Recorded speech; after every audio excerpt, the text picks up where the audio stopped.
Spitfire Audio has just released Spitfire Symphony Orchestra, an all-in-one package consolidating their entire Symphony series lineup into one affordable package, and it's also hosted in Kontakt as well, creating a great entry point for beginners and intermediates and advanced composers alike. So without further ado, let's jump into the DAW, take a look at what this library offers, and I'll share my thoughts at the very end. Alright, here we are inside of Logic, and just before we dive in, if you want to grab my full sample library buyer's guide to see what I use on a regular basis every single day, then you can grab it for free down below in the description box as a gift for watching this video today, and I hope it really helps you when choosing your next sample library. So without further ado, let's kind of jump in.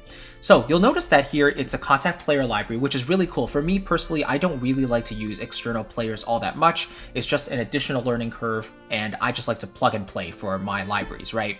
So the fact that it shows up in Kontakt here is really, really cool, and I put it just above my Spitfire Chamber Strings Essentials, which is another beautiful library that's really cool. So anyway, one thing before you check out this library that you have to know is that it's quite large in size.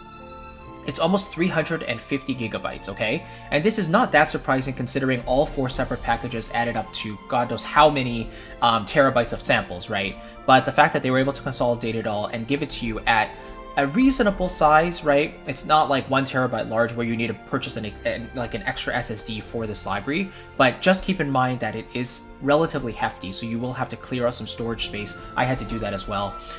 So before you buy it, just keep that in mind. It's not a small library. You do get quite a comprehensive package here. Now, with that being said, let's take a look at the folder structure. So when we open it up, we have the curated ensembles, which is what we're going to go through first, through each of the different sections: strings, brass, woodwinds, and then tutti as well. Then we have individual techniques for all the different instruments: brass, woodwinds, percussion, strings, all that stuff if you want to get really, really detailed. And then they have the individual libraries here if you want to take a look at them as well: symphonic brass, percussion, strings, and woodwinds, right? Now, a really cool thing that not a lot of developers do when creating repackaged versions of their libraries is that they actually included the legacy patches here as well. Really cool. One library that a lot of people thought was discontinued forever and would never come back is Mass, or Masse. I'm not really sure how to say that, but if you check it out, it's basically an ensemble sketching sort of library that combines, I guess, elements of these 4 packages as well. So it's just a nice little bonus to have. And then you have the legacy patches again from the other the individual sections, I should say. Okay? Alright, so now let's start getting into the sounds. I've loaded up 4 separate Kontakt instances for this. We're going to start with the curated ensembles, and we have the strings to kick things off. So let's go through all the curated patches, and then I'll quickly share my thoughts.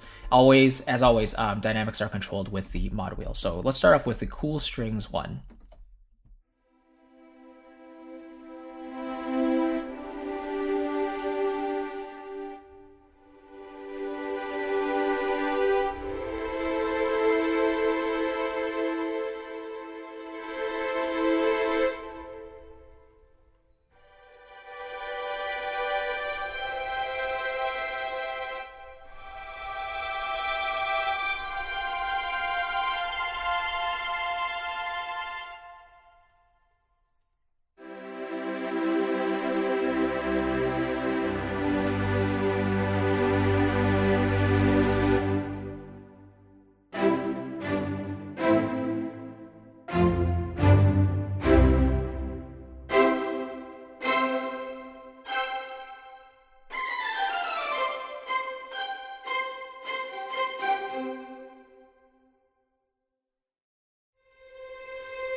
All right. So that's just a quick look here at these curated patches. And it's really interesting because it feels like it's very inspiring as a general approach. I think there's a reason why they decided to put this folder structure at the very top to have these curated ensembles where you don't really have to worry about the individual sections, right? Violins 1, violins 2, so on. But of course, you can always dive into those if your project calls for that, if you want that flexibility. But it's really cool to just open up the library, pull in a string ensemble patch, woodwinds and brass, and have different colors and palettes at your disposal. So I personally really like the woodwinds so far from what I'm hearing, but also the strings, the fact that there's like cool strings, and also there's like orchestrator patches, which are basically octaves, but they also have combinations of different instruments playing in octaves, I believe, not just like flutes with flutes or, things like that. So yeah, if you want like a really quick sketch, if you want that beautiful Air Studio sound right out of the gate, right out of the box, then I think you can get that right here with these patches.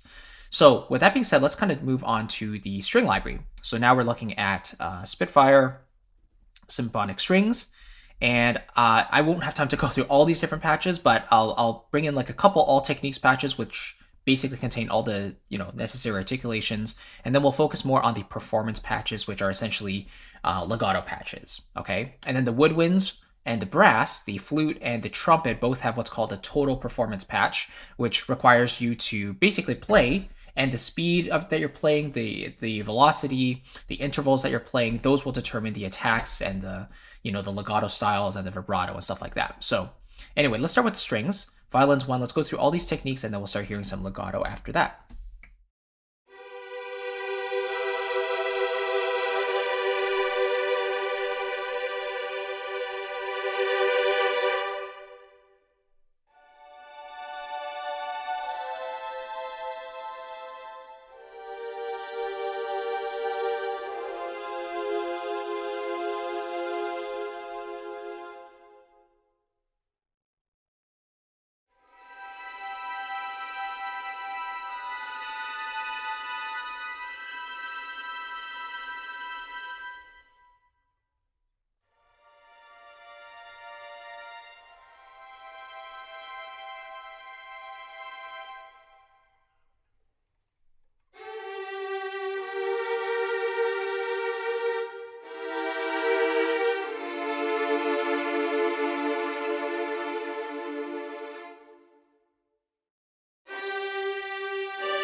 Performance.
All right, so that's a quick look at each of these patches here. The basses have a little pitchiness to them, to my ear at least. Some of those notes are a little bit on the flat side, so just keep in mind that it might clash a little bit with the rest of the sections if you have them all playing together. The basses seem a tad flat there, and yeah, you notice that as soon as my CPU power starts hitting like 50-60%, that sample kind of drops out. So if the samples are all loaded in and you play in the performance, it doesn't really work the first time. It should work the next couple of times when you replay in that MIDI data. But yeah, just keep that in mind. So personally, I have 64 gigabytes of RAM, I'm pretty sure, and my Mac is an iMac. Sorry, it's a Mac Studio, so it should be relatively stable with the power. But yeah, these things come in and out. Then you also get the Sol G performance patches. So legato patches, but based on the respective string only, I believe. So Sol G means those legato transitions and samples are based on the G string. Viola is based on the C string. Cello on the C string as well. So it's kind of cool to have that. Let's have a listen to these legato patches here.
Yeah, so there I just basically pulled in the lead mic just to see how much clarity we could get in addition to the tree mic. It sounds really weird on its own, obviously, really pinched and sort of narrow, but yeah, when you combine them both, it does add a little bit more detail to the sound.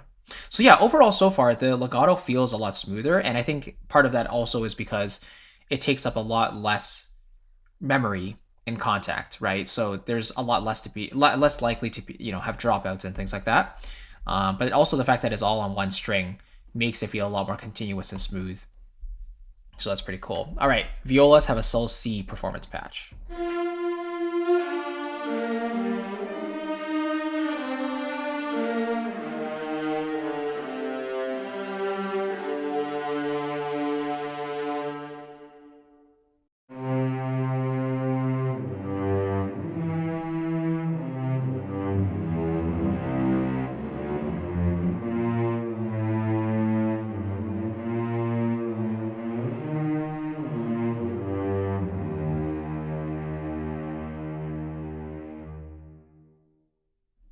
Yeah, so the Sol patches, in terms of the legato, it's a little slower, and you definitely hear the transition a lot clearer as well. So I would say that these performance patches for the Sol strings, they definitely suit slower melodic performances a lot better than really fast ones. If you need the fast options, I would go with the basic performance patches, that are based on all the different strings of the instruments. So just keep that in mind. All right, let's move on to the woodwinds now. So I'll speed up a little bit because I've been talking a lot about the different features and stuff. But yeah, if we take a look at these other patches, they're basically laid out in a very similar manner, right? The performance patches contain the main dynamics, vibrato, expression control, all contained within the one patch, but as well you have the attack of the note based on the velocity of playing, the legato style based on the speed of your playing and the intervals, and then vibrato, non-vibrato control is there as well for most of these instruments. So let's start with the flute here.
All right, so just a quick general impression. It feels less agile than I kind of expected. I think a part of it is also when I was playing chords really short, like with the short notes, the shorts were a little bit uneven. I found that they were a little bit more consistent with the string sections, but with the flute at least, it's a little bit off in terms of the timing. Now, that being said, when you record in your performances, you can always nudge the MIDI notes slightly ahead, slightly behind if you need to. Of course, most people don't really want to do that because it takes away from composing time, but editing is part of the process, and personally, I enjoy that phase of the process. So just keep that in mind. But if you play chords polyphonically and you play those short low notes, you will get more than one note at a time, which is cool. But then when you switch into monophonic playing, it automatically goes into legato mode, right? But do keep in mind that the timing might be a little off, so you'll have to go in and adjust some of those timings. Okay, let's hear the A2 flutes now.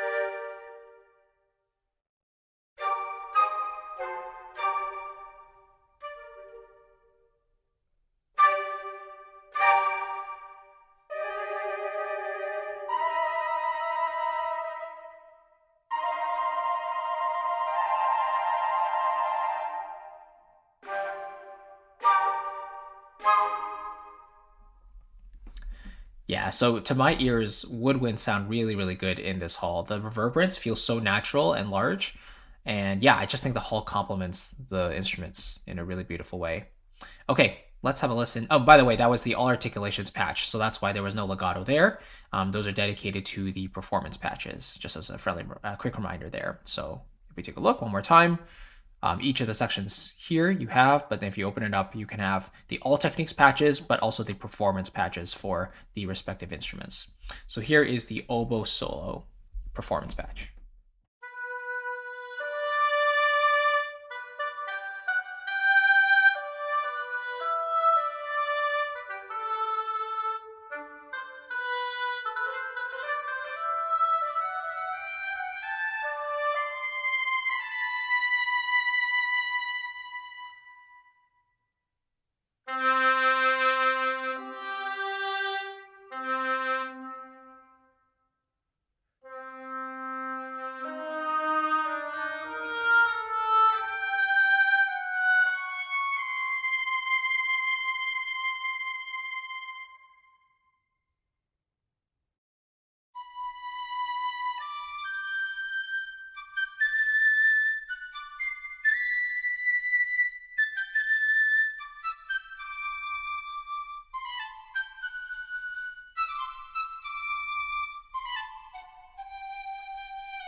All right, there we go.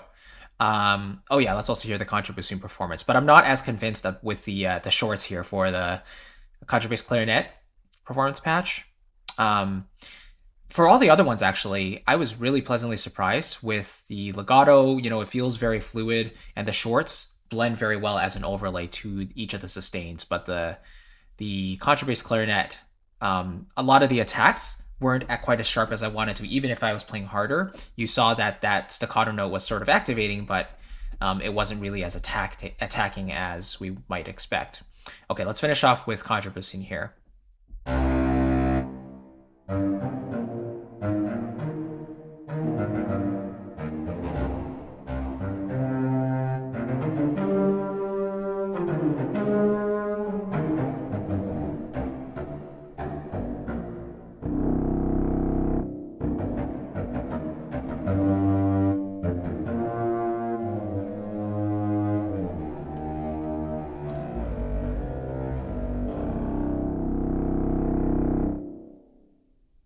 Yeah, really, really nice sound for the contrabassoon as well. Very consistent with the other patches. Again, it's just the contrabass clarinet that's a little bit lagging for the shorts for me, lacking. But yeah, very, very cool. And just the ability to have shorts and legato all in one patch is a really cool thing that would be cool to have other developers do as well. But yeah, it's just a cool technology. So woodwinds, I think, are really, really special. And I think personally, I like them a little bit more than the strings myself. Let's move on to the brass here. So the trumpet solo also has a total performance patch, and let's see how this goes.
All right, so the trumpets to me actually sound really good. My favorite is definitely the total performance solo patch, though. Really expressive, and the vibrato definitely adds a lot of character to this performance. I do like how you have different types of vibrato here for this patch, whereas like CSB, for example, Cinematic Studio Brass, they have a trumpet solo patch too, but I believe it's either vibrato on or off. There's no different types of vibrato. But this one has these two types, right? There's multi vibrato and then there's regular vibrato. So if you want less vibrato, you can do that as well. Okay, let's move on to the horn solo performance patch. And I believe the horn ensemble was the one that got an additional dynamic layer, or they really added like that searing top end for the horns. But let's check out the solo horn and see.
Yeah, so the horns sound great. So yeah, the solo horn caps out at about a mezzo forte, forte at the very, very most, but more of a mezzo forte.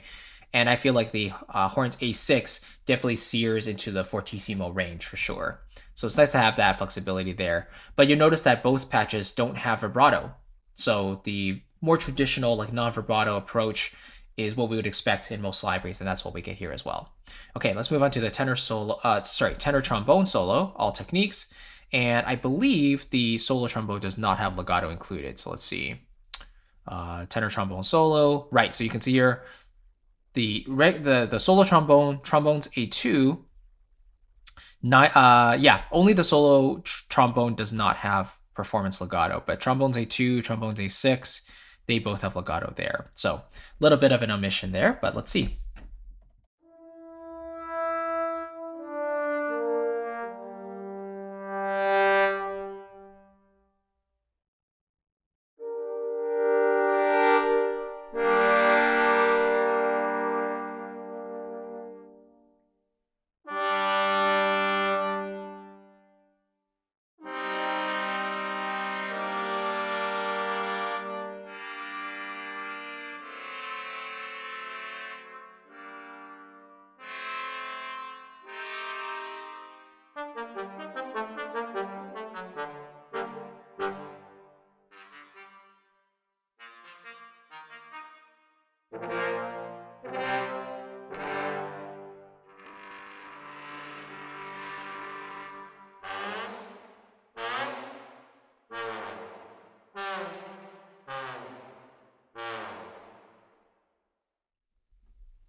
All right, now let's check out the trombone's A6 performance.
All right, that's all the brass instruments. So you get a wide variety, especially in the lower section: contrabass tuba, contrabass trombone, chimbasso, ensemble, and solo, bass trombones, stuff like that. It's very comprehensive, really really cool.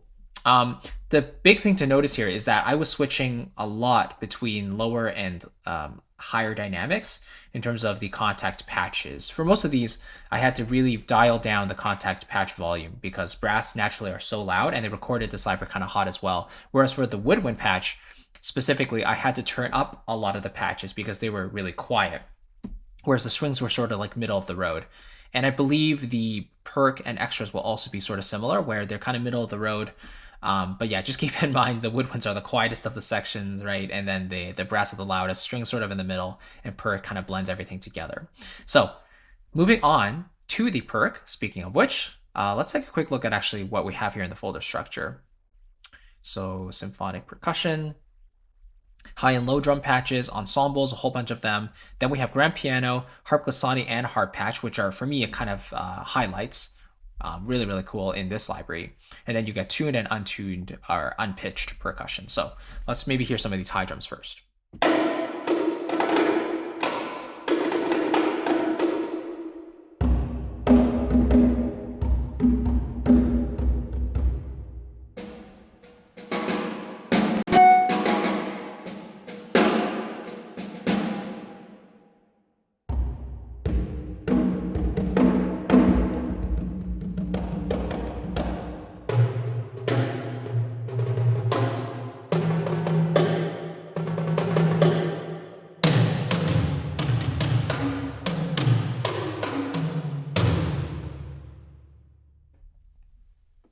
Just a great sound. Let's hear these low drums here.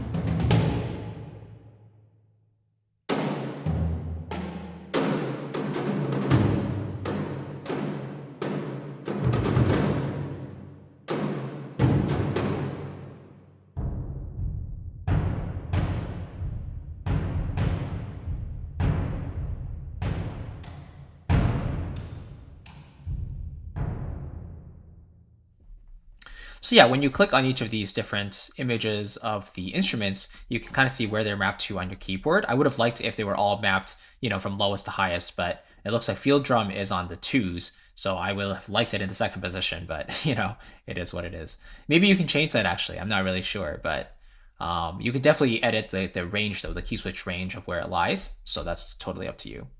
Okay, let's hear another ensembles patch here. We have the contemporary, lots of different instruments here.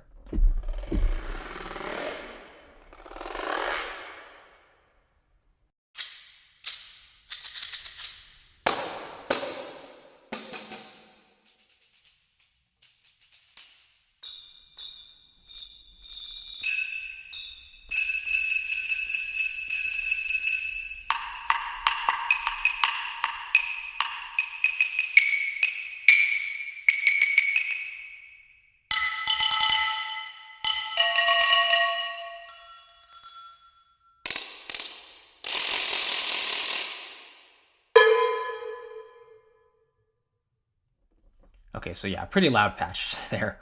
Let's hear ensembles, hands and hits here.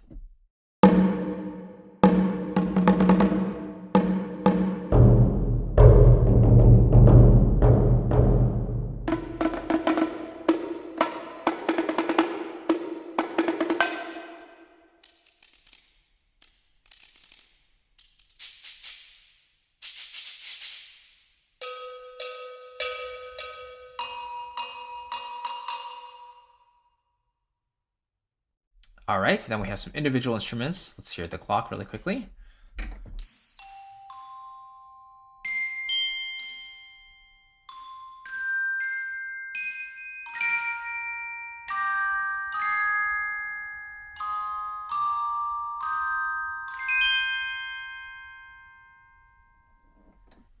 Then we have the timpani.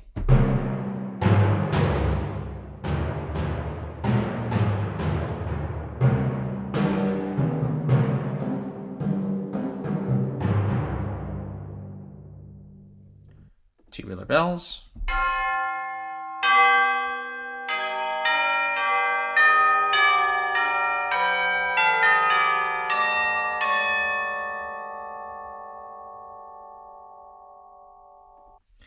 Let's hear the grand piano now.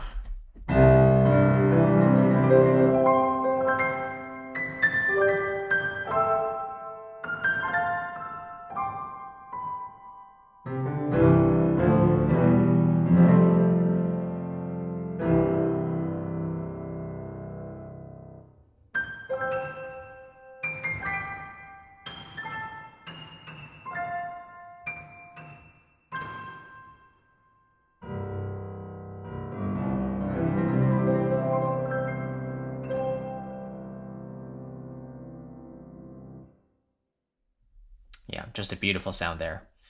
All right, then we have the harp.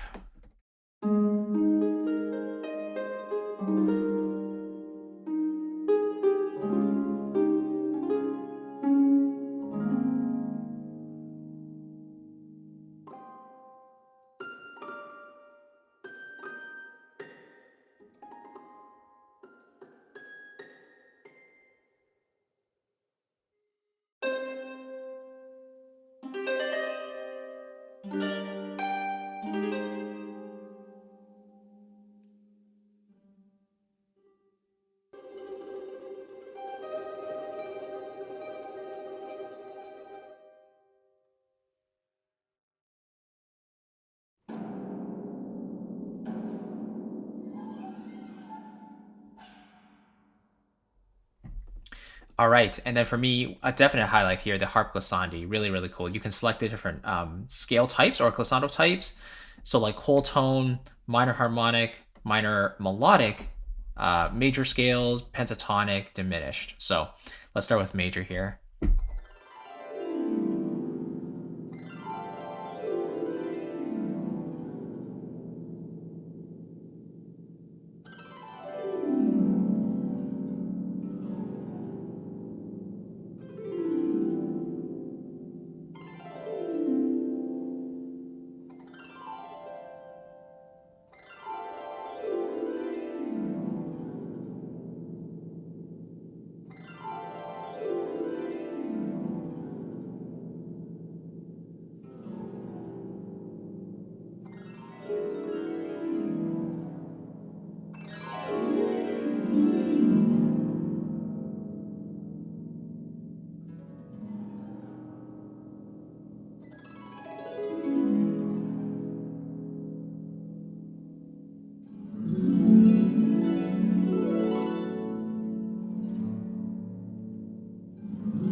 Yeah, so really, really beautiful there. And I've always said that like if there are recorded harp glissandi in your library, definitely take advantage of them rather than playing them in yourself. Sure, you get more flexibility controlling every single note, but the harpist should be trusted, right? So if they're playing performances of glissandi that they think are appropriate for a library, and you think it could fit in your piece, I would go with that. That's what I usually do in my pieces, unless it's a really custom gliss that I'm really going for, and I can't get it from the pre-recorded ones, then I'll go for it.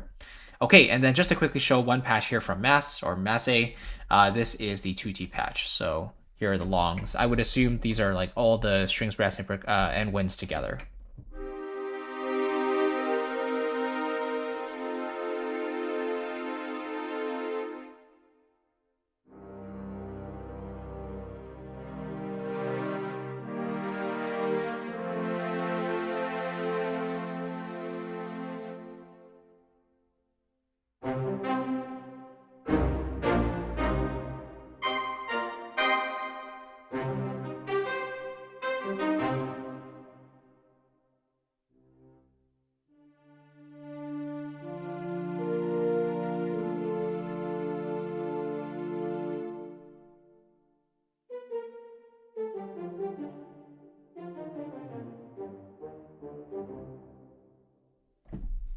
Yeah, so this reminds me a lot of the curated patches actually from the very beginning. So if you want to use MASI, you certainly can, but if I had to pick, I'd probably just go with the curated ensembles because it's all split out in very clear sort of articulation nodes, if you will, like these different blocks.